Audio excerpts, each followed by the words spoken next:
Last week, on Friday, there were a few questions at the end of the lecture saying, have we slowed down? Have we slowed down the pace a bit? Can you speed up a bit? I'm like, okay, yeah, I can do that, right? The reason why we might have slowed down a little bit is because we're ahead. We're about 3 to 4 lectures ahead of the schedule. Okay, so I'm like, oh, what do? Do I just want to finish and then that's it?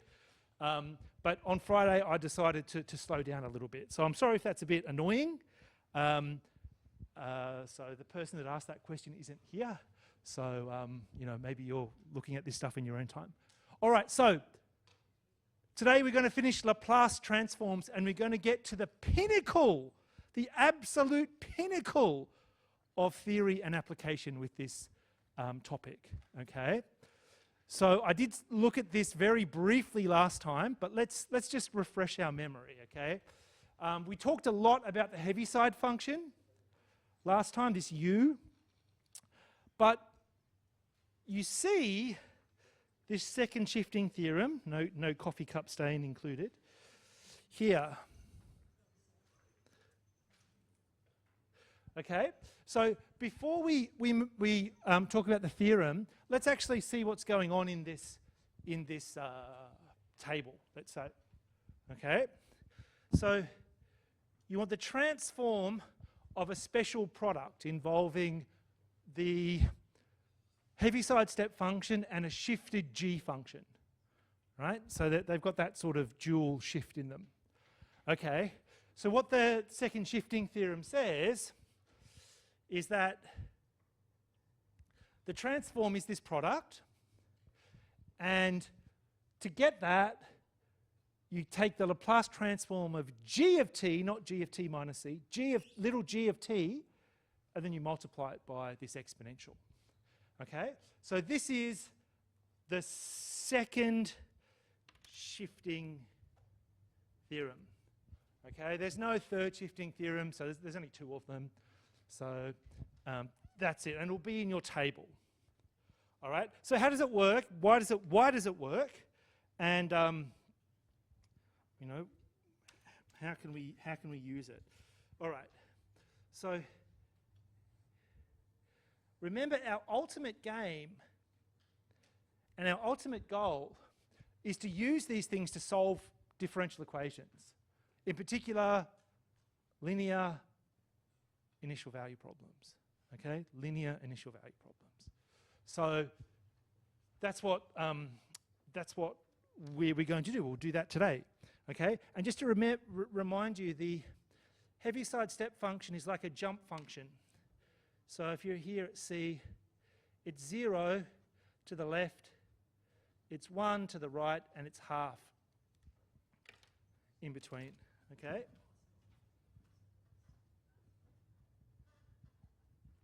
Okay, so it's like a switching function that's originally, say, off, and then at t equals c, something happens, and the function gets switched on, if you like. Okay?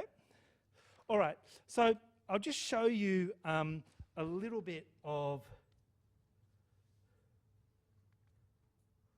why this thing works. Okay? So here it is. So why does this second shifting theorem work? Now, whenever I'm not sure about why something works, I actually go back to the transform definition. Okay? So let's take the transform of this mess, see if we can compute it, and we know what we're aiming for. We're aiming for the left-hand, the right-hand side, right? Okay? All right. So remember, our Laplace transform is an integral transform. So I'm going to integrate u of t minus c times little g of t minus c. And then hopefully something's going to happen. Okay? So from the definition of the Laplace transform, we multiply by an exponential and then we integrate over the positive half line, right? Okay? All right. So what do we do now? I'm confused. Is there something that we can use here, some property or something else?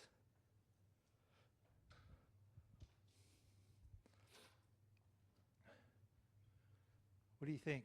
If I was going to sort of evaluate that, I don't know what little g is, but I know what the other function is, right? I know what u is. Any ideas?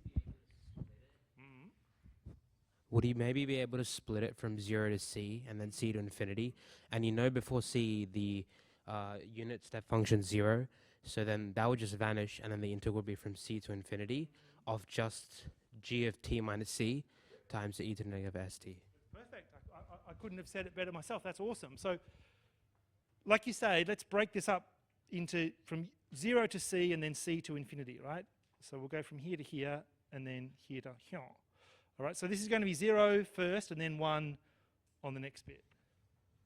So it looks like I'm making things more complicated, but it's going to be good because that first integral is going to vanish, like you said.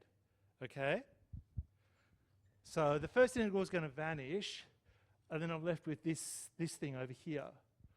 Okay, so what I would like to do is get that t minus c out of the little g function.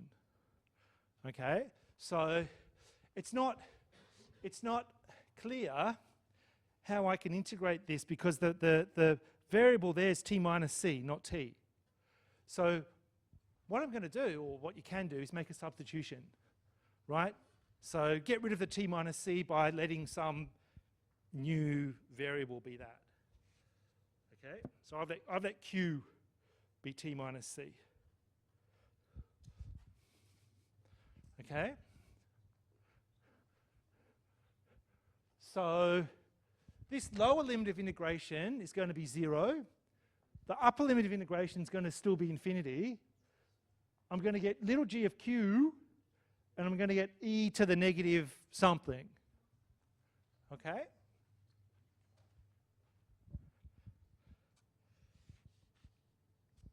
Now, that's starting to look a little bit more like a Laplace transform.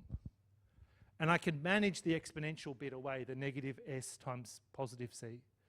That doesn't depend on q, so I can bring it out the front. Yes!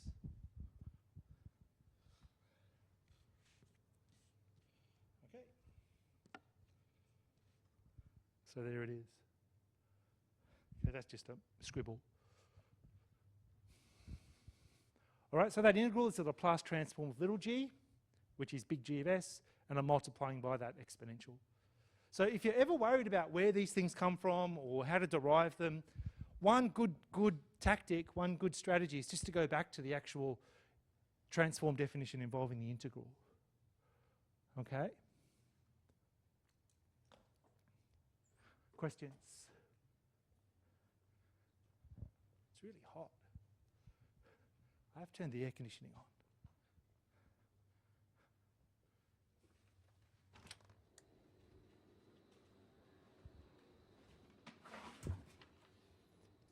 Maybe I'll open the door, see how that goes. Questions? Would you be asked to do something like that in an exam? Maybe. You can't rule it out.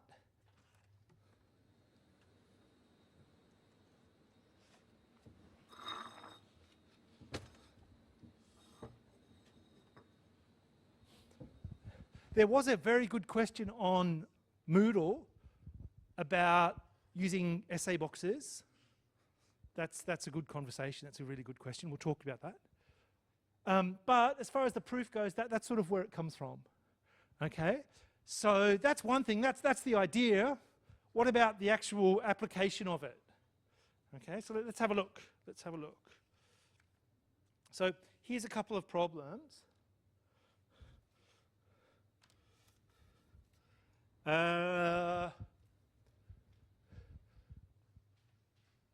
Let's compute part A. Okay? So when I'm doing these problems, I'm just looking for, C. I'm looking for little g. So in this question here, what would the value of C be in part A? 1, right? Not difficult. And what would little g of t be? What would little g of t be? T squared, right. It's not a trick question. Okay. So, based on this, what I want to do is compute the transform of that t squared and then multiply it by this exponential. Okay? So, if I go back to my table, I'm looking for a t squared. Okay, m equals 2, it'll be 2 factorial on s to the power 3. Right?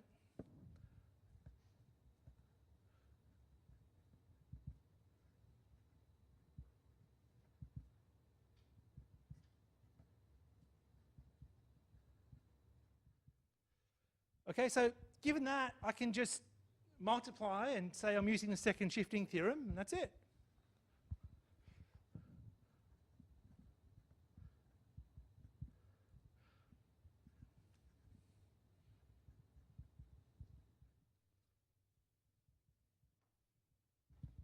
Okay, so it's going to be exponential with c equals 1 times this transform here. Okay, pretty easy, but, oh, hang on, I've got that wrong. What's wrong with this? There should be an S, not a T. So pretty easy. The main problem that students have with this is they're not quite sure where to start, okay? Using the table's okay, but if you're not sure which theorem you're using or what to get first, it's a bit harder, right? So for me, identify C, identify little g of t, and that's it. Okay? Questions? There's a good question online. What's the percentage of seen and unseen questions? That will be announced at some point. So, What do you, unseen. So there'll be some that from the pool, the practice questions, and there'll be some that are not from there. Yeah. Either word for word or very similar, right? Yeah. So if you practice, you're probably going to do well. Yeah, that's a good question. Okay. All right. All right, so questions on the second shifting theorem. Of course, you can go the other way, which is what part B is about, finding the inverse transform. So let's do this, and then we'll do the main thing for this for this section, which is solving differential equations. Okay? So here we're going from right to left. So what do we want here? We want to identify C. So what's C going to be in this one? 4, exactly. And what's big G of S going to be? Who can tell me? Big G of S in part B.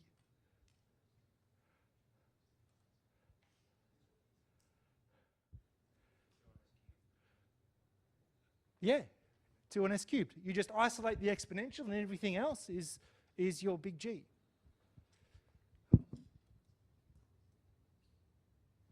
Okay, so it's actually very similar to part A.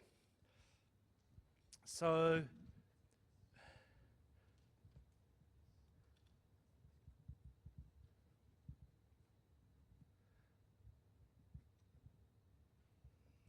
okay, so I want little g of t, and then I'm going to shift it. Let's get the inverse transform. We actually just did this one. So 2, with m equals 2, I'll get to t squared.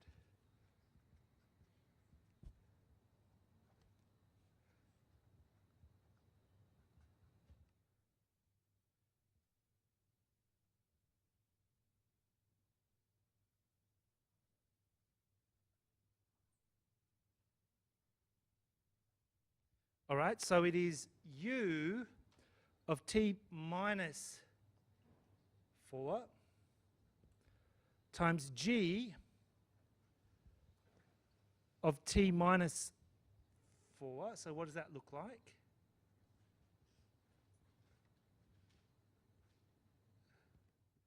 Okay, because little g of t is t squared, g of t minus 4 will be t minus 4 all squared. Just a little bit of algebra.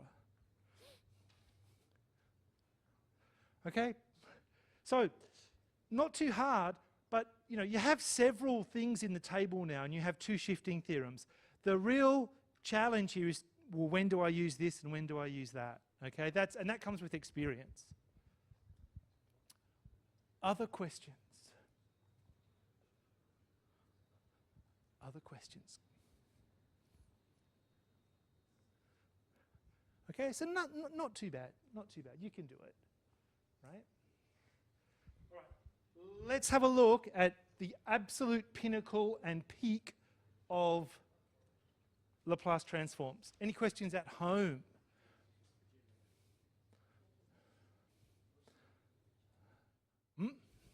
Oh, good question here. There's a Mobius question that asked to describe the Heaviside function. Could you go through it? I'll do some revision questions in the second part of this lecture. Okay, so they'll have some Heaviside functions. Why did the integral limits change? Okay, help me out here. The integral limits, are you talking about the proof? Let me just put this back up. You're talking about the integral limits here? Tell me, I'm not really sure what you mean, okay? We broke them up and then made a substitution, right? So when t equals c, q equals 0. And when t goes to infinity, q also goes to infinity. So that's why we've got those here. But let me know. Oh, I probably didn't show that. All right. So let's have a look at differential equations. Let's have a look. This is why we've actually been studying this topic. Yes, quick question. What if the shift is not the same? Yeah. If the shift is not the same, you have to do something, right?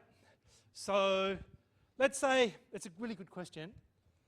Let's say it was a bit trickier and you had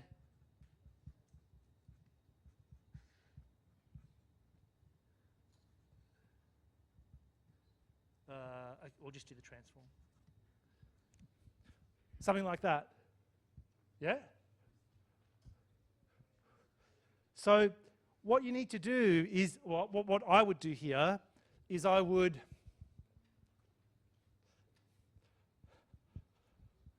work on that and write it something like this.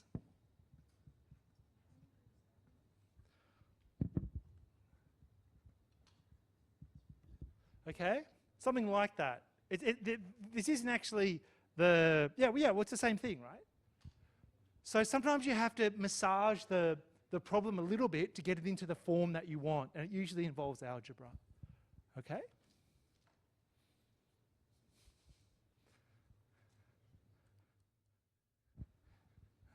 All right. Yeah, so there's the shift that you're looking for, right? All right. So let's have a look at these differential equations. So I'm actually going to just do a really basic one first, and then I'll show you how it goes. Okay? All right. So I think I said this last week.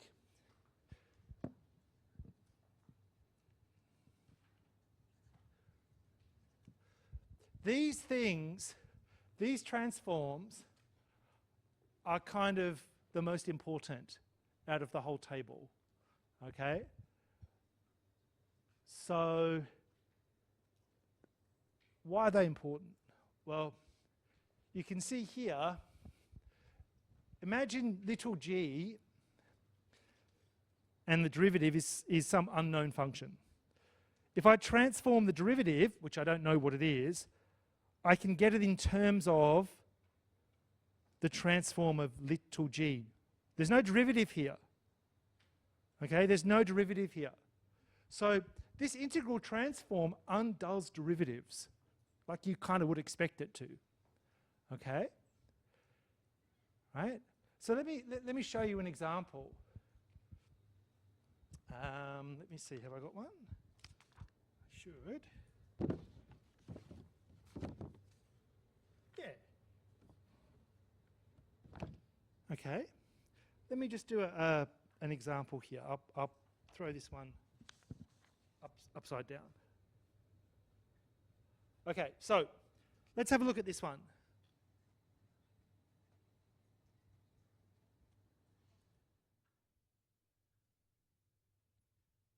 Yeah. Okay, it's a linear problem. It's one that we can solve through methods we already know, so we've got something we can compare it against. And there's some initial data. At t equals 0, the solution's 1. Okay? So this problem is linear, so we could use the integrating factor. Is it separable? It's separable.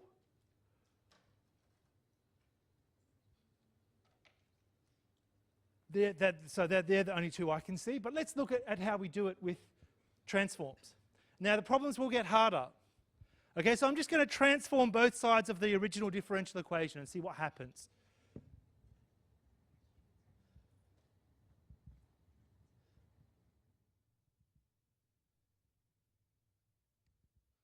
Okay, so I'm transforming the problem to this magical zone where I can solve it and get back somehow, right? So we don't know where this has come from, but I'll show you. The transform of a derivative is just s times the transform of the function y minus, say, y of 0. So let's have a look.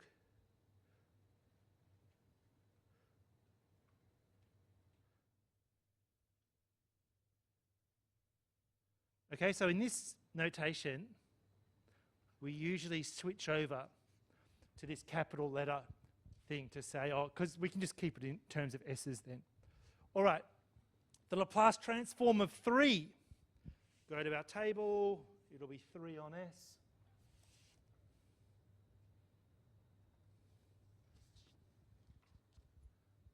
Okay, so you might not like it now, but I can replace 1 with y of 0 in that bottom line, and I can solve for big Y of s. I'm solving for the transform of the solution.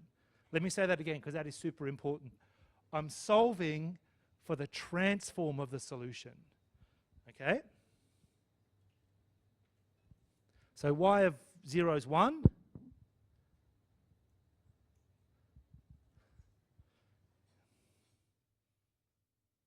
Okay? So let's make big Y of s the subject.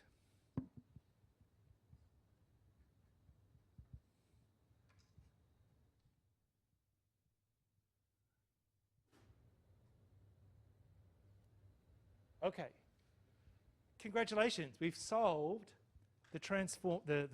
We know what the transform of the solution is. It's this. So to get back to little y of t, all we need to do is untransform everything. We need to get back to our original starting space. Okay, so we've done something, we've got something good, let's get it back to the original setting. Okay? So how can we do that? Well, let's have a look.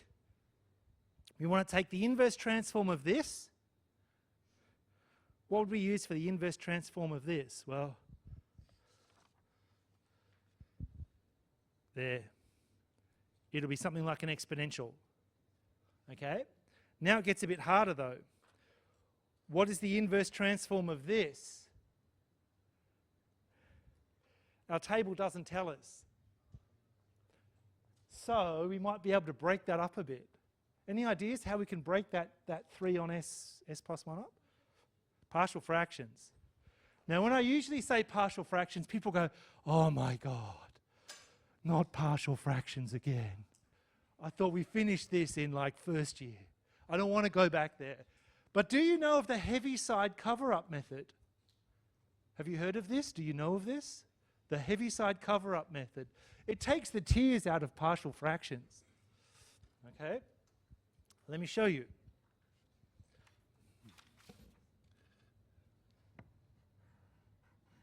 So we can do that one, but this one isn't clear, right? Okay, so let me write this down.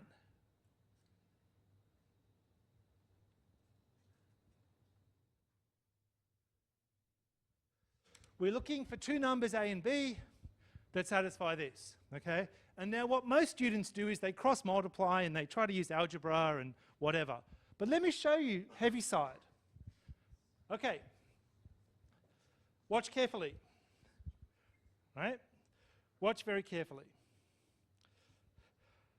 Let's say I wanted to find the number A quickly, right? A lies above this S, yeah?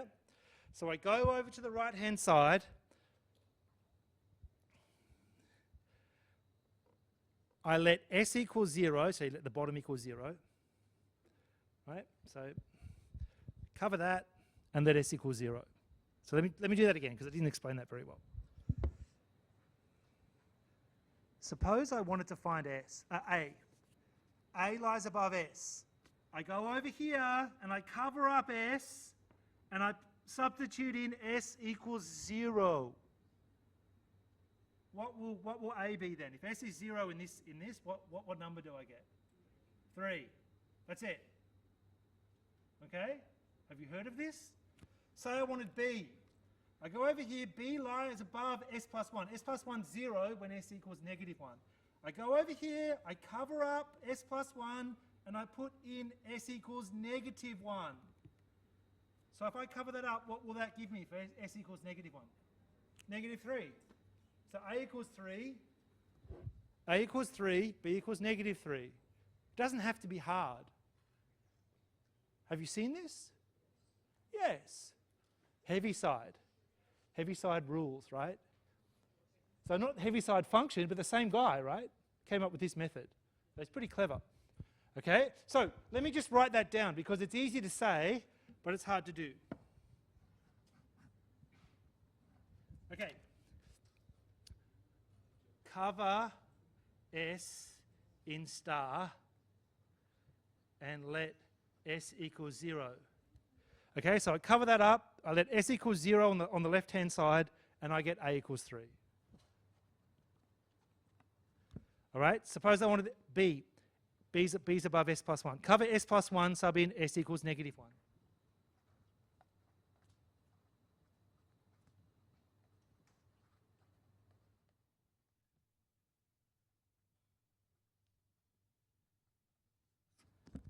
Okay. I mean, you can do it any way you like. You can cross multiply, you can use method of undetermined coefficients, whatever they teach you in first year. I'm not teaching first year anymore, so I've forgotten, right? I think this is the best method, but it's up to you, okay? So, what will this be? It'll be 3 on S minus 3 on S plus 1 plus this remaining 1 on S plus 1. Okay?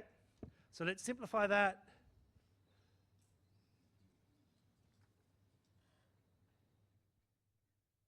All right, so now the question is, can I compute the inverse transforms of those two bits? Can I do it? Yeah, the first one's going to be something like 3. The second one's going to be something like an exponential, right? So let's go down here. 1 on S is that. So inverse of 3 on S is going to be 3. 1 on S plus 1. Well, okay, go down here. 1 on S plus A equals 1. It'll be e to the negative t.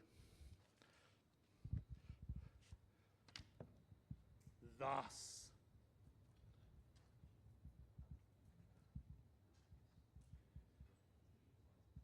Okay, inverse transform of that.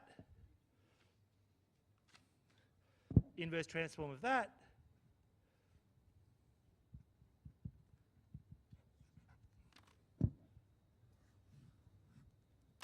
How good is that? Okay? How good is that? So there's no constants to calculate from the initial condition. There's no integrating factor. There's no separate and integrate, right? So why would you do this when you already know how to solve it? Well, we're going to do some problems that maybe you're not sure how to solve using other methods, but I want questions, comments, observations, criticisms, commentaries.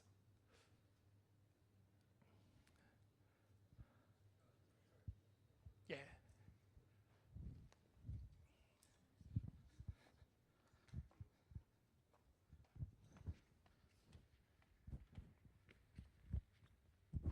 Does the cover method thing work 100% of the time? The cover thing. Yeah, I'm pretty sure it does. I've not met a problem that I haven't been able to solve by using it. Can't ask Heaviside. Heaviside's dead. But yeah, it's a pretty good method. If you don't like it and you know another method, you can use that.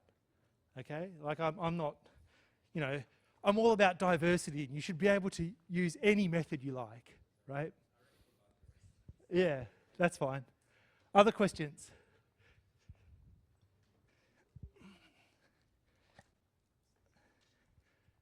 I should just stay up here. I was just hoping you could explain a little more about how you got to big Y of S. So what is big, okay, so that's a good question. What is big Y of S? Now you hang on to that. Okay. All right, so in your opinion, what is big Y of S in this context? Hang on. Shit. Oh, we've got two radio mics. Do they both work?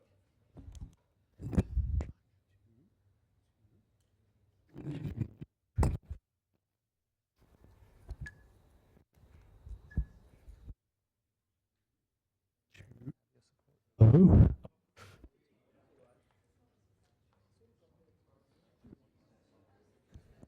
Hello. Oh yeah.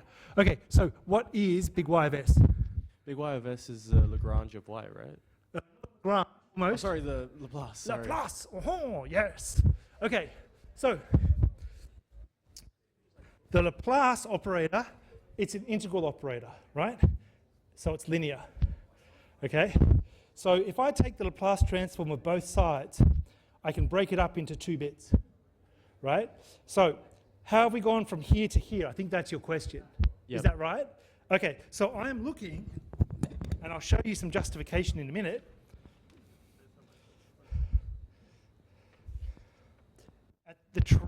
At the transform of derivatives. Okay, so here's little g, but here I've got little y, same diff. Okay, so if you look at the first one, it says the transform of a single derivative is that minus that. So s times the transform of just little g, just little g. Okay, so that's where this comes from, and I should probably put from une table, from the table. Okay. But the question still remains. You want the mic? Please take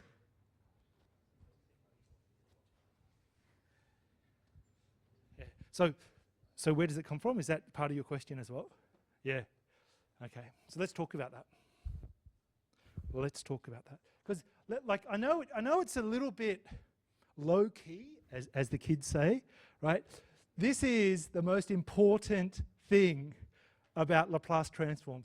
It is the most important, the single most important thing that you will learn. Okay, the transform of a derivative, because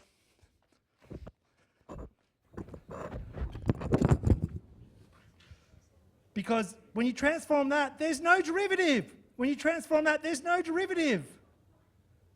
That is huge. It's huge. Okay? So let's talk about where this comes from. Should we do that? Okay.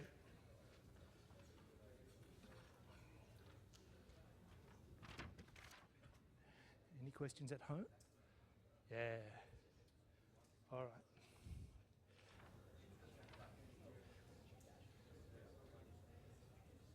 Just give me a second.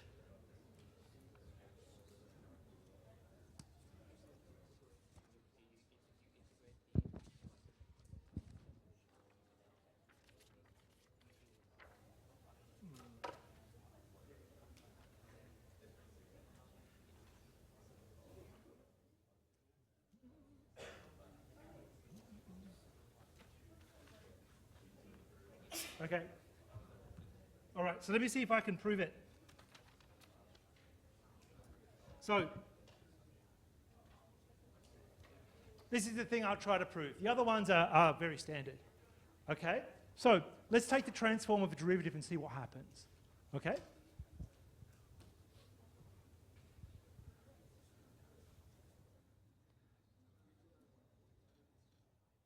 Okay, we'll go back to my definition. Yeah? And I'll replace f of t with g dash, little g dash of t.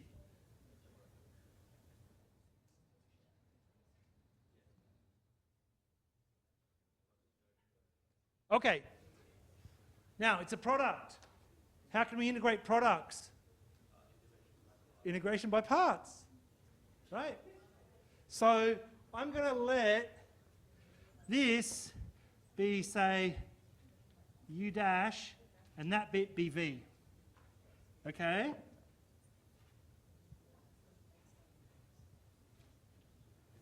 And I'm differentiating with respect to t here, right? So imagine s is a constant. Okay, so if I differentiate that e, I'm going to get something like that. Okay, let's get down with IBP.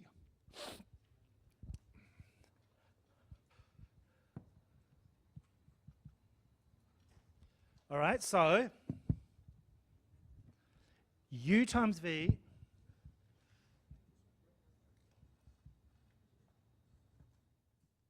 minus the integral of the product that I just came up with, right?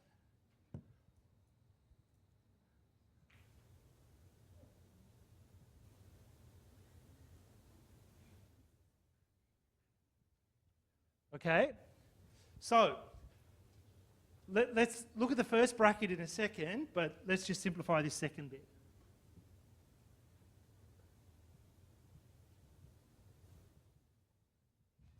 All right, who can tell me what is that circled bit? It's the Laplace transform of little g of t times s, right? Now all we've got to do is work out that first bit. All right, we've got a limit and we've got that t equals 0. So at t equals 0, what is it going to break down to, the first bracket? What are we going to get? G of 0, right? That's the initial condition.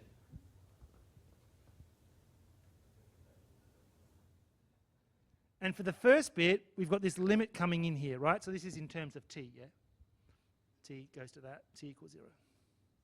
Okay. Now, my claim is that that limit, as t goes to infinity, in the first bit, goes to 0. Can anyone tell me why? Yes. It's got to do with something like the exponential function decreases like the fastest?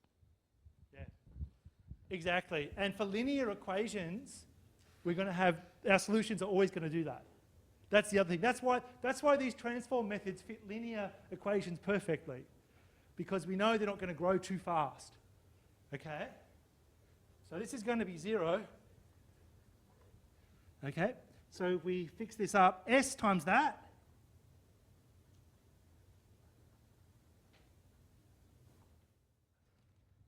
that's it. Okay?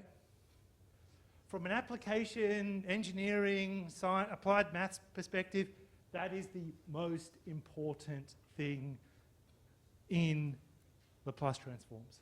That's why it's so useful. That is the number one reason why we do it. Okay, did that answer your question? Okay. Okay?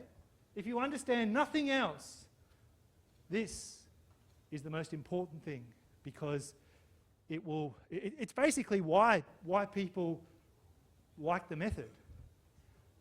You can get rid of a derivative by transforming it. You solve it and you get back to the original space using inverse transform. Okay? Questions? Comments? Any questions at home?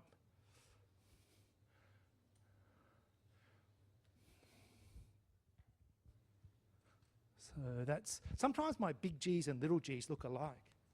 So that's little g, that's big G. That's little g. Okay? Now you can't, I mean maybe some of you can appreciate that now, but like that's crazy good. Okay? It's amazing. Yeah, it's amazing. And that's why we could solve the previous problem. Right? Because you transform an unknown derivative, you get the transform of the unknown function, you invert it, you get the unknown solution to the differential equation. Okay? So yeah, so that's why it works. Now, in this course, I'm not going to lie, NGL, there is a bit of partial fractions every now and then.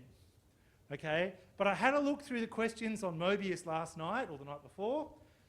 They're pretty tame questions.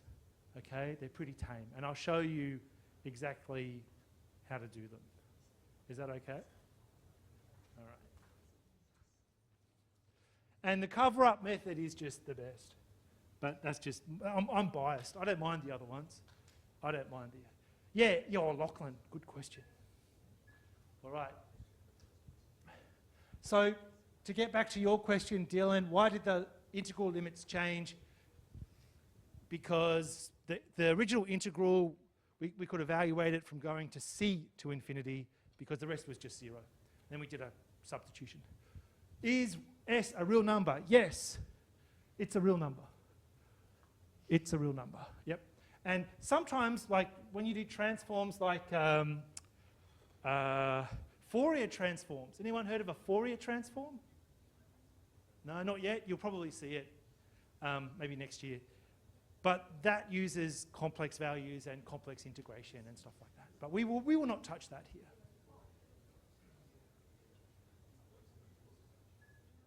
Okay, let's take a 10-minute break. If people have questions, come on down. And then in the next part, I'll show you how to do a slightly more difficult differential equations, and we'll do some revision. So I'll get back to the Heaviside step functions for the people that are commenting online. All right. So I gave you a pretty easy problem for that one, but the difficulty of the problem's not important. What's important is the method. Okay? What's important is the method. And the idea is you take a problem, you transform it, you solve it, you transform it back. Okay? So, what is a slightly more difficult problem? Well, I'm glad you asked. Here it is. So, this is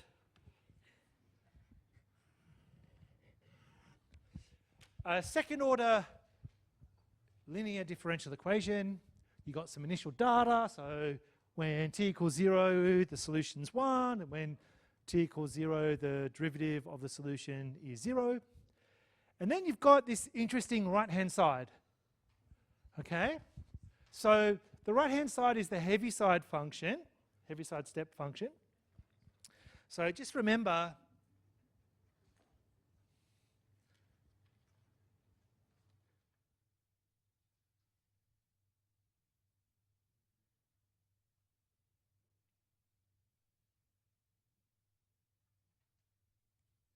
okay, I won't draw a picture, I'll just write it down algebraically. It's like a switch. Okay, initially it's off. At time t equals 1, it gets turned on and it's constant. And in between, at that sort of instantaneous point, the value of the function is 1/2. Now, don't get upset or angry about this value. Okay?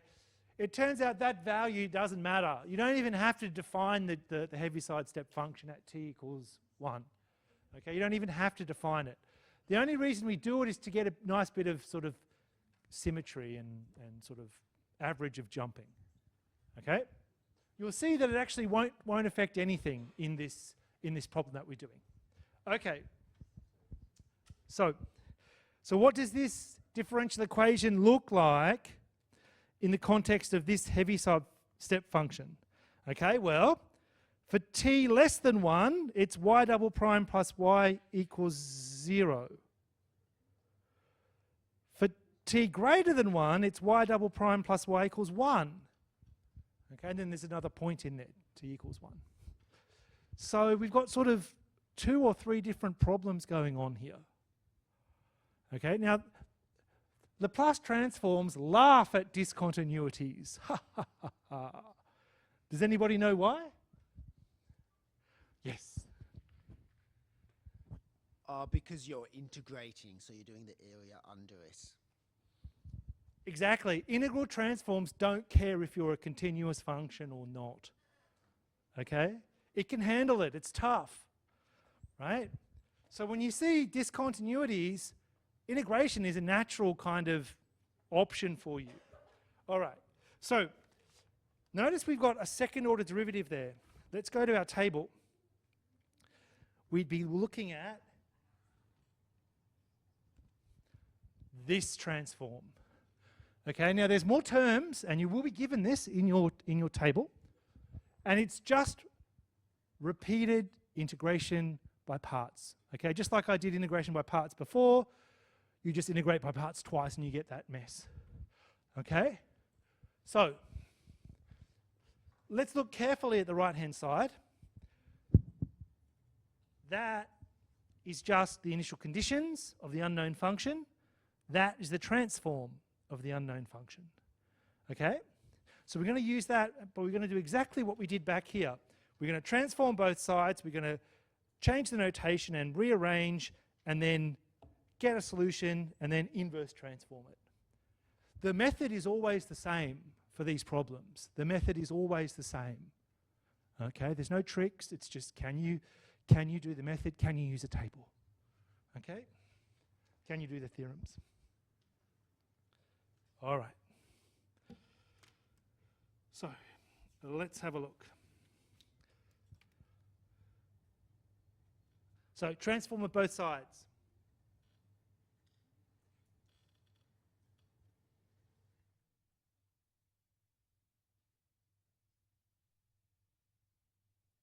Okay, so in this notation, we'll let big Y of S be the Laplace transform of the unknown function.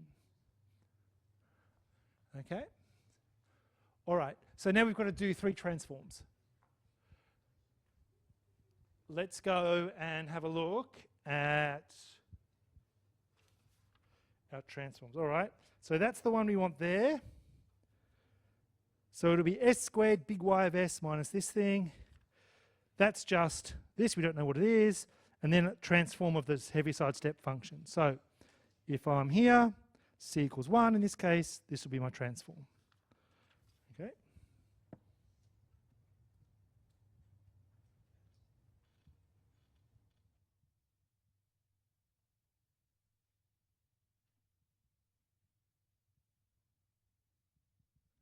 All right, so transform of this,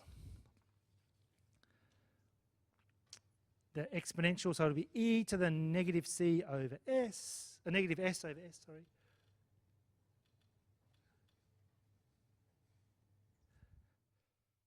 Okay, so what do we know about our initial conditions? Here they are, so I'll replace that with 1 and that with 0. Let's put the y of s's together.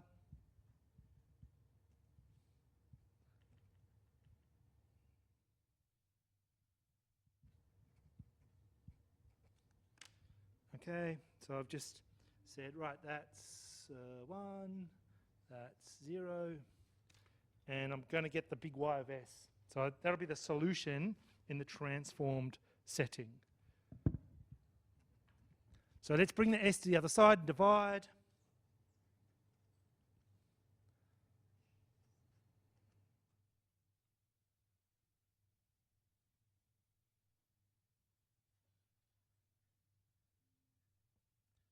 Woohoo! That's it. We have solved in the transformed world. Okay? What we want to do is untransform. retransform, okay, to find little y of t. We don't want big Y of s. That's useful and helpful, but ultimately we want little y of t, okay? All right, so let's see if we can do this. Go to our table. We need the inverse transform of s on s squared plus 1. Okay, who can tell me from this table what is the inverse transform of s on s squared plus 1? Who can tell me on this late afternoon? Hey, you made it. What is it? It's, cos of t. Okay, so you would go down here. You've come just at the pinnacle, by the way. This is the best bit of the whole part of this section. So you go down here. That looks a bit like 1 on s squared plus 1, where b equals 1. It'll, over here, s on s squared plus 1. So b equals 1, so it'll be cosine b. Okay.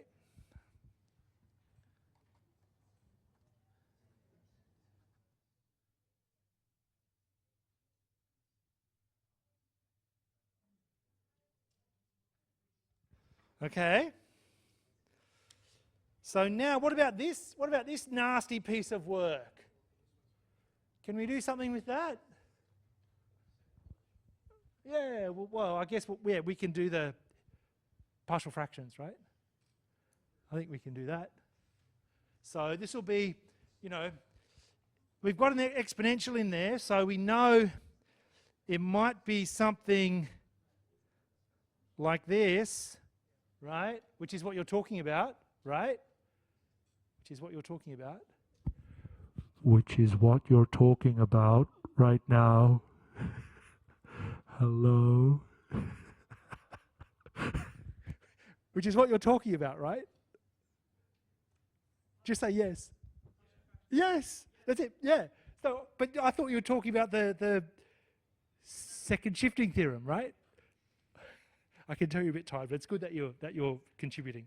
All right. So let's break this up, heavy side style, and then we'll use the second shifting theorem. Okay?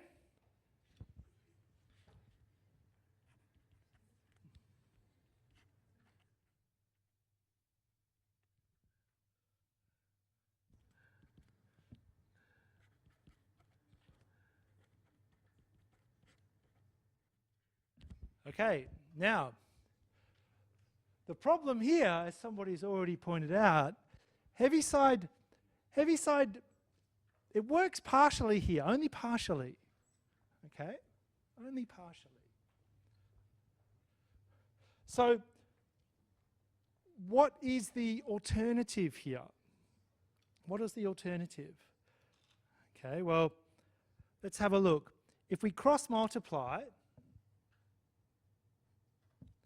yeah, I want a times that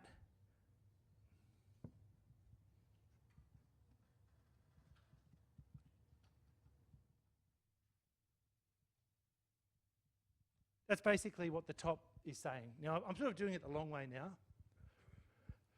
So, what's a plus b going to be from that? 0, right? Because there's 0 s squared there as well. So I'll put another 0 s squared in there. Right? C. What's C going to be? C is going to give you CS, that's it. How many S's are over here? 0 S's. Yeah? What else are we going to get? We're going to get A. Oh, A equals 1. They're just the constants. Okay? So if C is 0, A is 1, B's got to be negative 1. And we're done.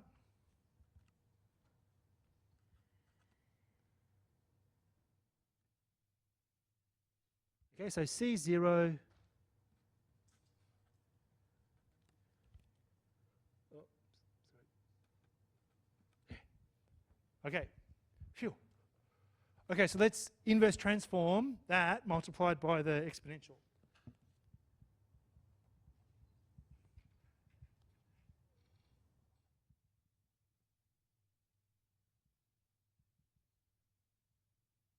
Okay, this is our first bit. That times the exponential. What is the inverse transform? How can I do it? So let's have a look.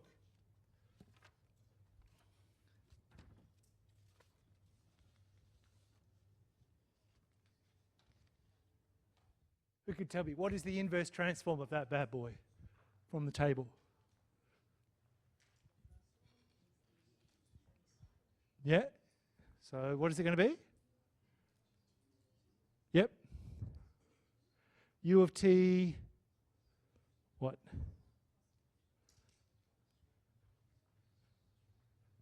What is the inverse transform of this product?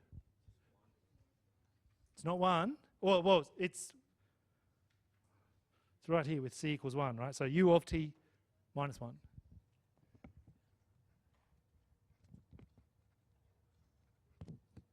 Yeah? And then it's the inverse transform of this times the exponential. So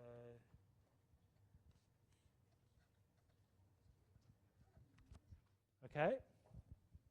So second shifting theorem. Second shifting theorem. Okay. So here c equals 1.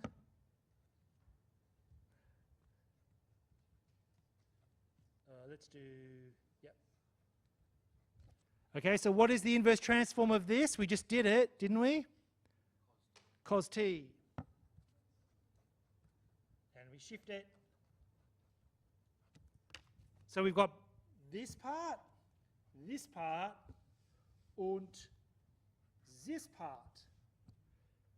And we want to put them all together. Okay, so let me just write second shifting theorem from a table. Okay, so let's put everything together, making sure we've got everything right. Okay. We wrote this as this, and we're multiplying by that. And we've done the transforms of those, right? We've just got to remember the negative sign. So,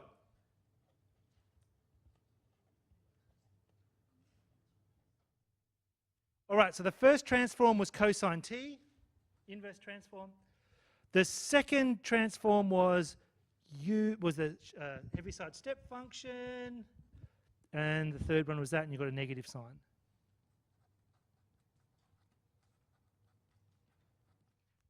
Kaboom. Okay.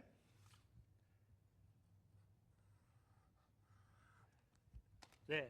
All right. So no constants to calculate in the final answer, no guesses, no nothing, which is kind of nice. Okay. So what does this function look like as a graph? What does this function look like as a graph?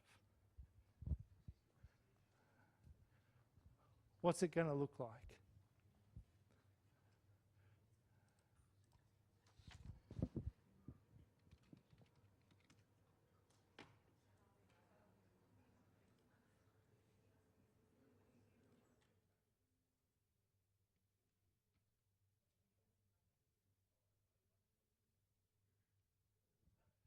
Not bad. Was that your impression? Not bad, not bad. Okay.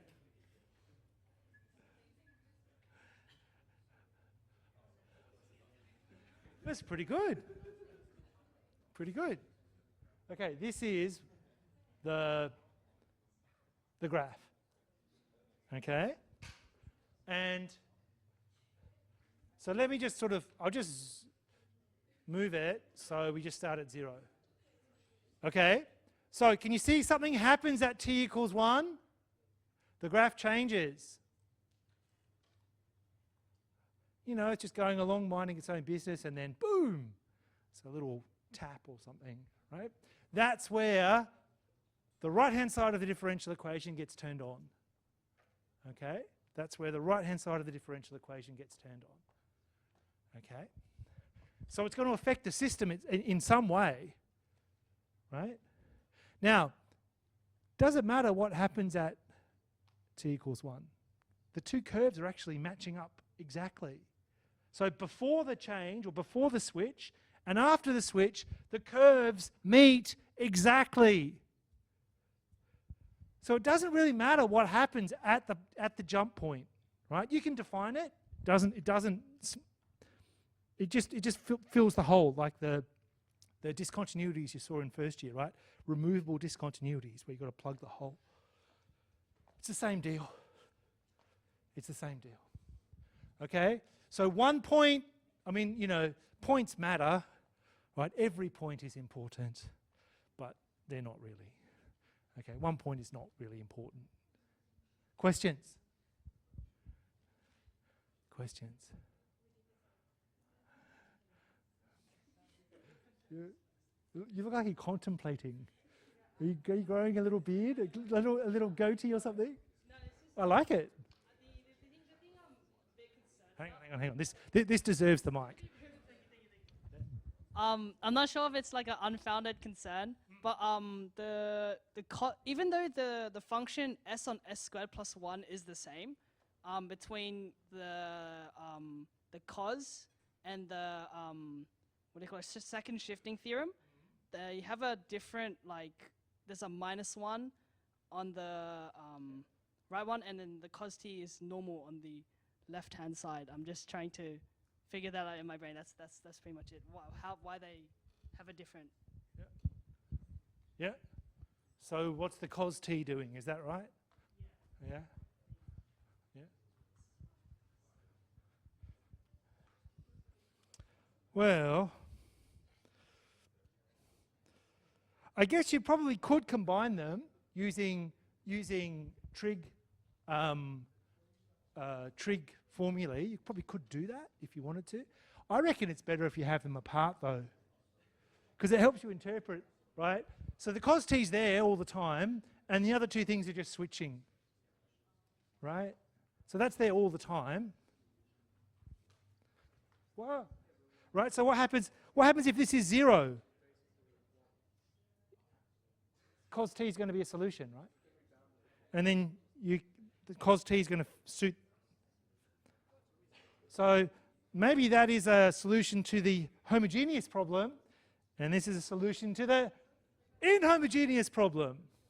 That would probably make sense. Yeah. Okay, let me say that again.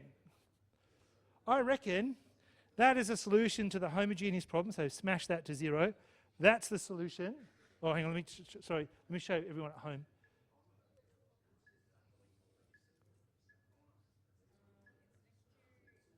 Here, that's the solution to the homogeneous problem when that's 0.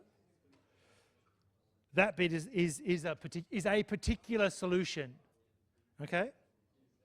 That's what I reckon. All right.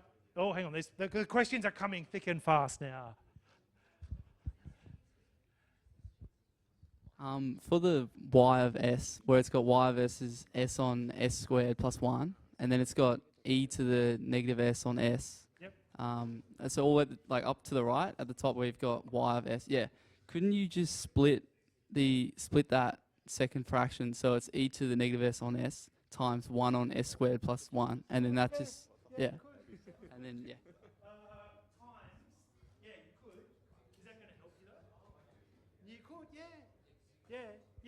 So that's a really good question. Let me point that out. So an alternative, and maybe I don't know if I did this in my video, whatever, it was years ago, but you could, like you say, e to the negative s on s times 1 on s squared plus 1, and then use something in the table to help you. There are lots of different ways to solve these problems. It's up to you what you decide, okay? So I'm not saying my methods are better than yours. In fact, my understanding is, especially when I teach first year, right? When I teach first year, they have this thing called the integration bee. Have you heard about this, the integration bee? It's basically a competition how fast people can solve integrals. It's lots of fun. Right? Anyway, I made the mistake of going there one time, right? And I'm sitting in the audience, and like they're putting it up and they're solving it in like 30 seconds.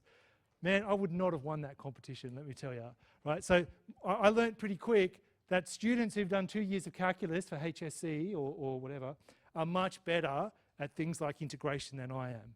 Okay, so same sort of deal, right? You can choose the method that you want. It's up to you. I wouldn't, say, oh, you must use this method.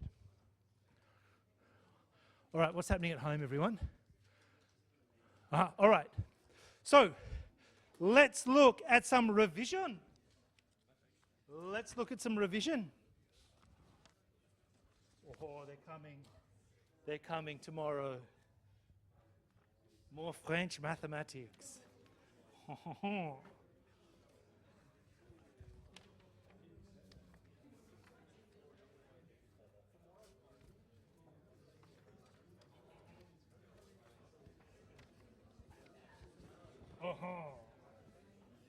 Okay.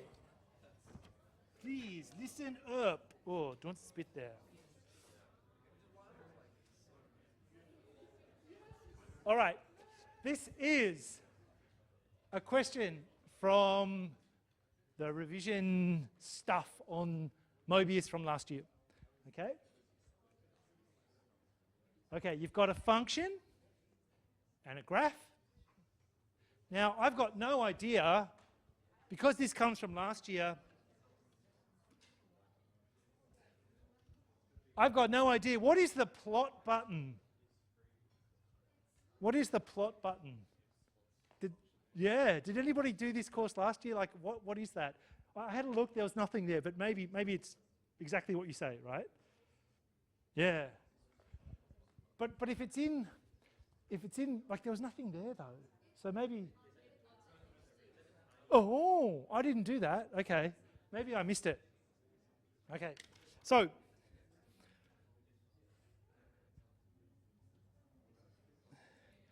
write down the function that hopefully, Kasim, I hope this is the question that you're talking about, because this is the only one I've got on graphs and Heaviside. Okay. How would you write this using Heaviside? Okay. The challenge is on.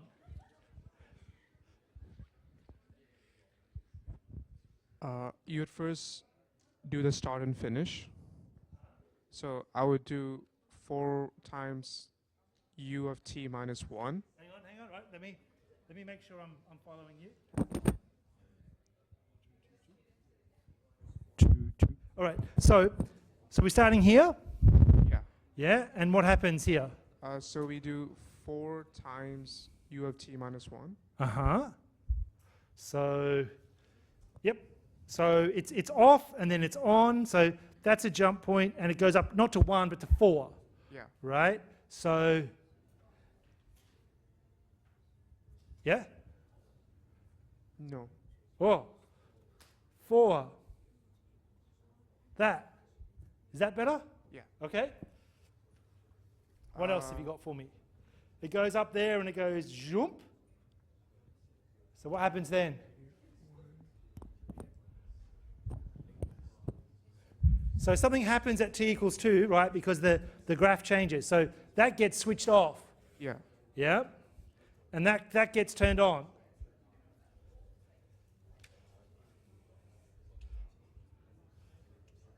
So what's going to happen? It'll be a slope, a linear equation. Yep, this is a straight line.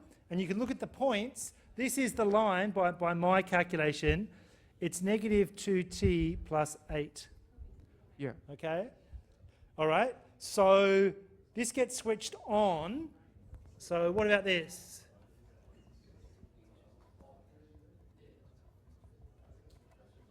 Yeah? Yeah. But what about this? We haven't switched this off.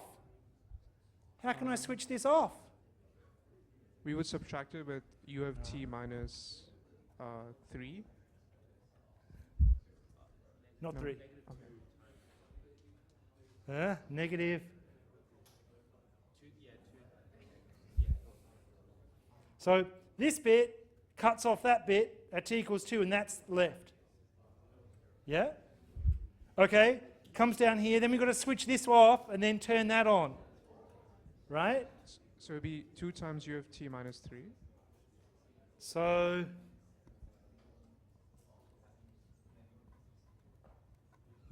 And we've got to switch this off. So it's subtracted by the same thing. Yeah.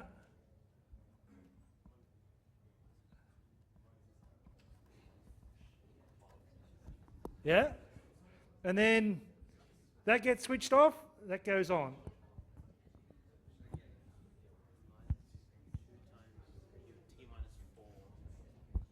Yep. Oh. Oh. Okay. So switching, it looks easy, but when you have a question like this, people lose their minds. Okay? People lose their minds. Thank you, that was great. So the way I remember it, switch on, switch off, wax on, wax off, right? If you break it up into each jump point, then you're better at trying it. Okay?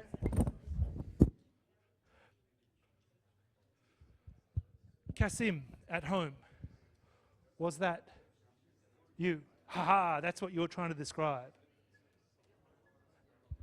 Validation, people. That's what teachers stay alive for. Okay, other questions? Now, this also goes back to how do you write the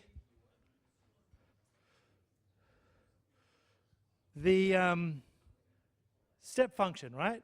So here, you would just use regular syntax. So u bracket t minus 1 bracket. Oh. Yeah. Okay? Questions? Comments? Observations? Yes.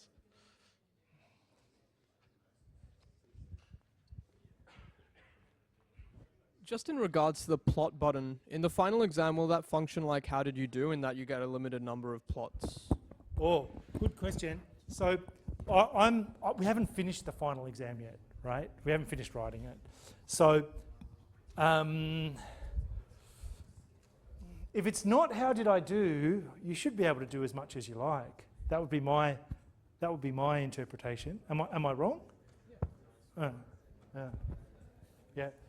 So, I mean, I didn't need to use the plotting function at all because I didn't know it was there. So.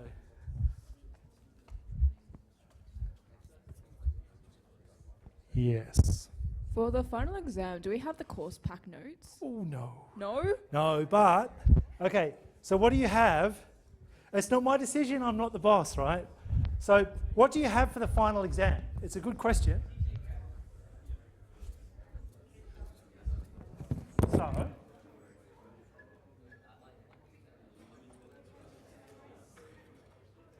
this is what you have. Okay? Okay, you get a transform table. Now, the transform table isn't exactly the same as the one in lectures. It's like a subset, but it's the same, first shifting theorem, second shifting theorem, transform of derivatives, transform of polynomials, all that sort of stuff, powers, right? So that's what you get. Then, but wait, there's more. You get the Fourier series equations, which we haven't learnt yet, right? We'll do that tomorrow, for any of those who want to wake up early, okay? You get Leibniz rule for differentiating integrals.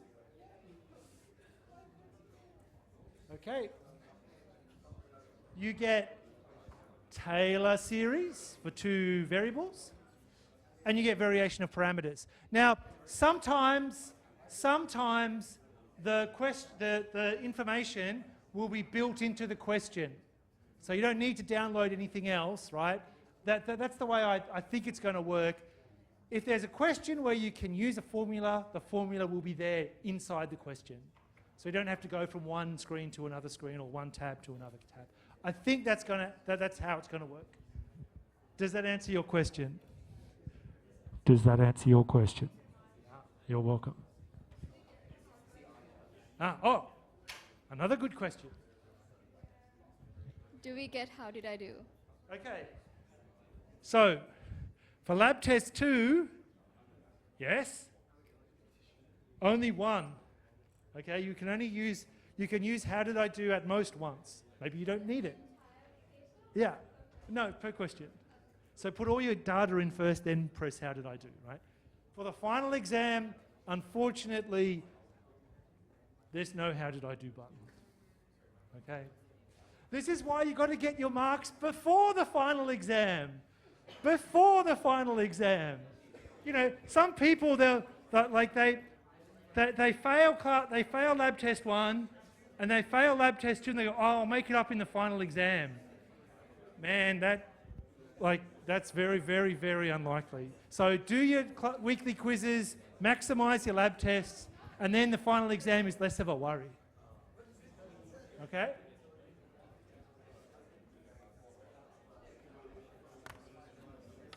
All right, questions at home. Oh, the on, okay. Look, this is, so there's a question from home. This is part of the eternal struggle, right? I'm a bit confused on how to determine the on and the off. It happens to us all, right? So let's break it down into the simplest case possible. Okay? Let's break it down into the simplest case possible. Lulu. Okay? So,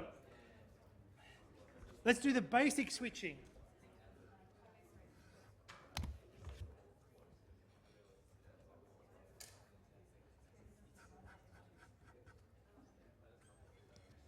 Okay, this is the basic Heaviside step function where the jump happens at t equals 1. Okay? So for this setting, that's it. Okay? Let's do one more, because I did do a lot of these last week. I did a whole bunch of them, Lulu, so you can have a look online. Let's do something else.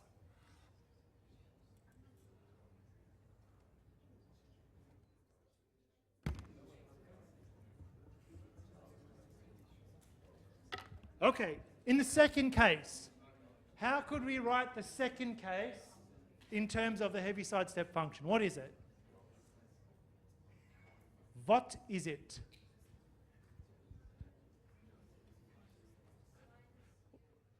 Well, hang on. Let me add a bit of information. That'll be 1. Right? Let's make this.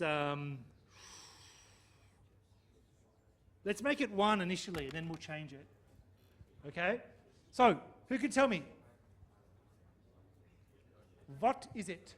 Hang on. We're coming up here. Oh, it's a little blurry now.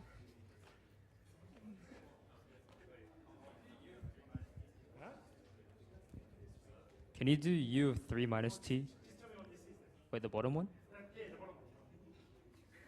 Wait, I thought you could do u of 3 minus t. Does that not work? You might be able to. We can test it. Let's test it. Okay. So, if I was doing this, I would write it like this.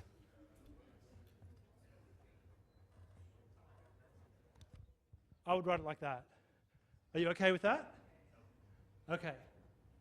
So, what about if this was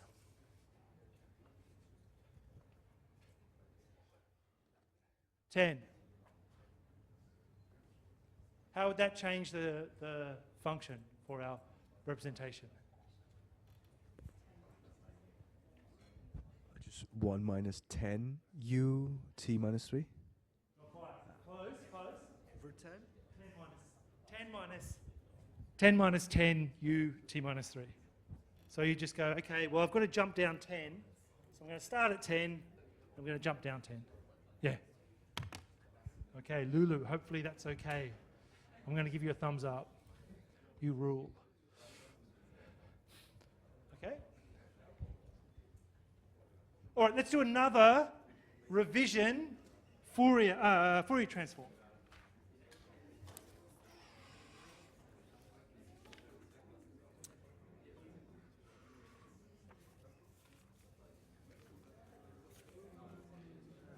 just give me a minute. Okay. Oh, ho, ho. Here we go. Here we go.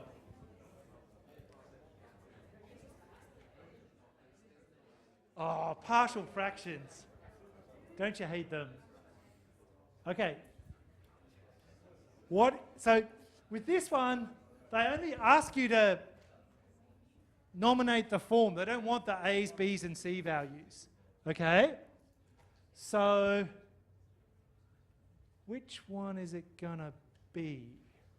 So if I was doing this one, I'd factorize the denominator. That's the first thing I'd do. Okay? So there's a common factor of S.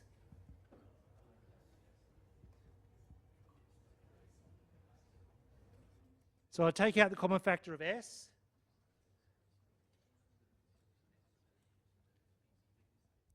Okay, and then I want two numbers that multiply to give -7 and add to give -5. So what's that? -7 and +2?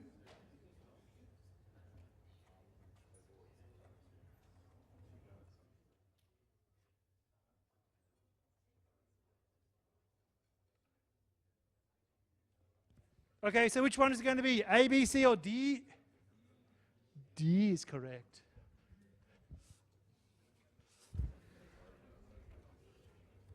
Okay? Now, if you're doing this in the exam, you wouldn't want to press how did I do yet, would you? Unless you were very confident of your answer in B. Okay? Because you just wait. You've only got one shot. Sorry, in the lab test too. Sorry. You've only got one shot. You may as well make it count. Because if you press how did I do, does it tell you what's right and what's wrong? Like if there's 2 bits? Doesn't it? So if you get 1 bit right, it goes green. If you get 1 bit wrong, it goes red. Yeah. Okay, so that's good. That's good. But you want to put something in before you press. Yeah. Okay. So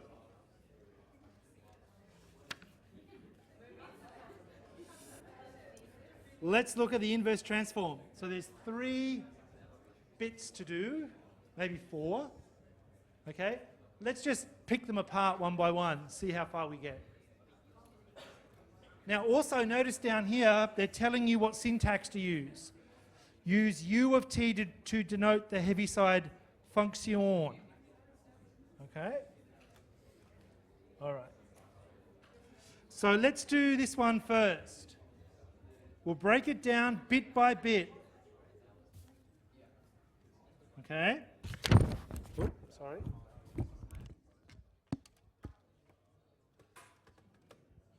All right. So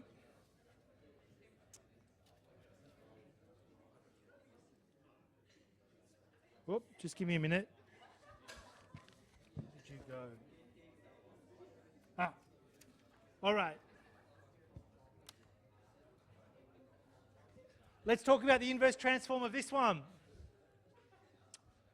Okay, let's put our table up.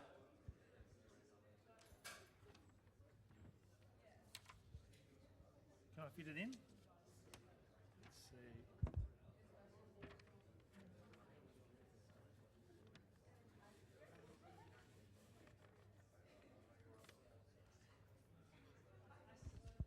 That'll have to do. Okay, so the inverse transform of the first term. How would we do that?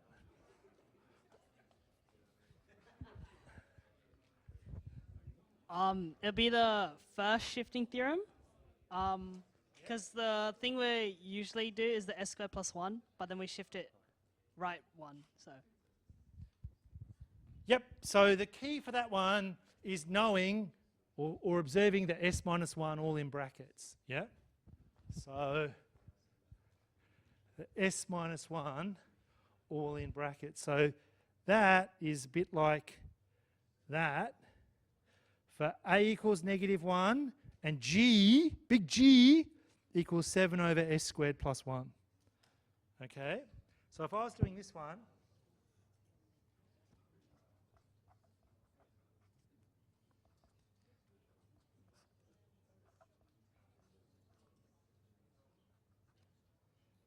Okay, so A is going to be -1. And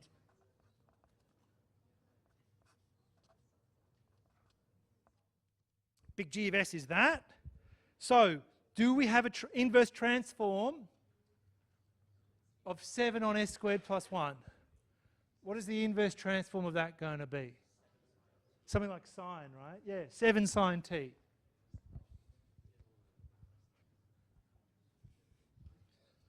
Okay, so if I was doing this,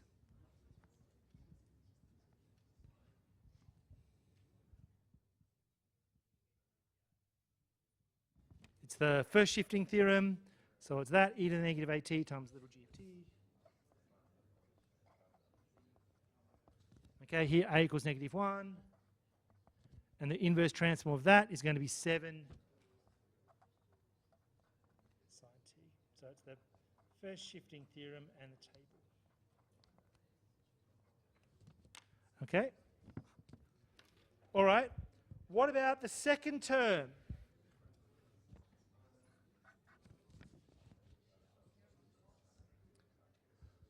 What about the second term? Again, I'm very confused. What are we going to use for that second orangey ready term? What strat have we got? It's a shifting theorem. Is it the same one as before? Exactly. It's this first shifting theorem. We're using it again. It's this bad boy down here. Okay, we're going to end up with a cosine.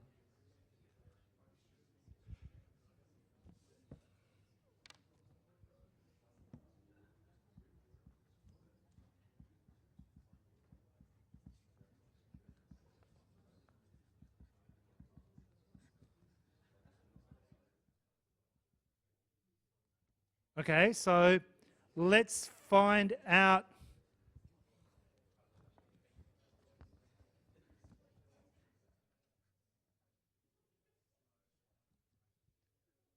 this, and we'll take the inverse transform, so it's going to be 7 cos t.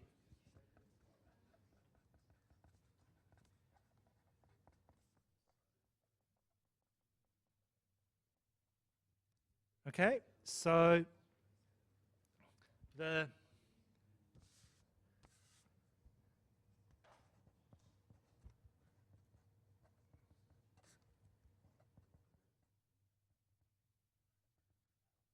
we're going to apply that now. It's an exponential times that, and a equals -1. Okay, so we've got 2 bits of information. That and that. Hang on, that should be a positive t. Bloop. Okay, so we've got 2 bits. Now we just want to get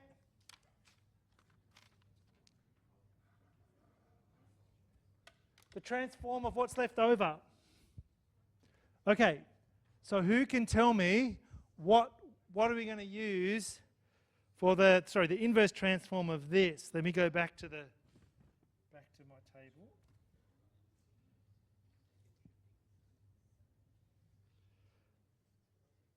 Yeah. So that times that is a bit like that, isn't it? Right? And that times that is a bit like that. Oh, sorry. Let me go in there. Yeah, that's better. Sorry, that times that is a bit like that. And that times that is a bit like that. So, like you said, second shifting theorem. Okay? So you can see you're just working your way through these bits. We use the first shifting theorem. Now we use the second shifting theorem. Okay? Whoops. Okay. Man, so many people back here. What have you got next? What do you think of the first shifting theorem? Is it good? You like it? Yeah, I know you are. It's okay. Just pretend like you're enjoying it. Is it okay? Yeah, no worries. Yeah, what's the course, by the way? Is it business? Business. What degree? Oh, master. Okay, very good. Okay, so they're the other two bits, second shifting theorem. Put them all together, you get your answer. So what is the answer? Now, note that the answer will be quite complicated. So you've got to make sure when you enter it into Mobius, you don't make a mistake, right? This is so easy to do. Okay, so when I did those other ones, for those two things, these are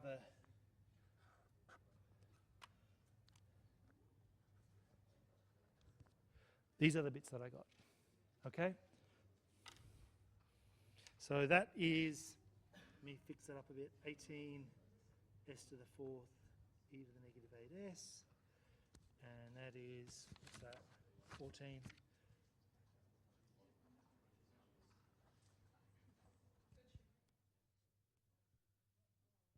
Okay.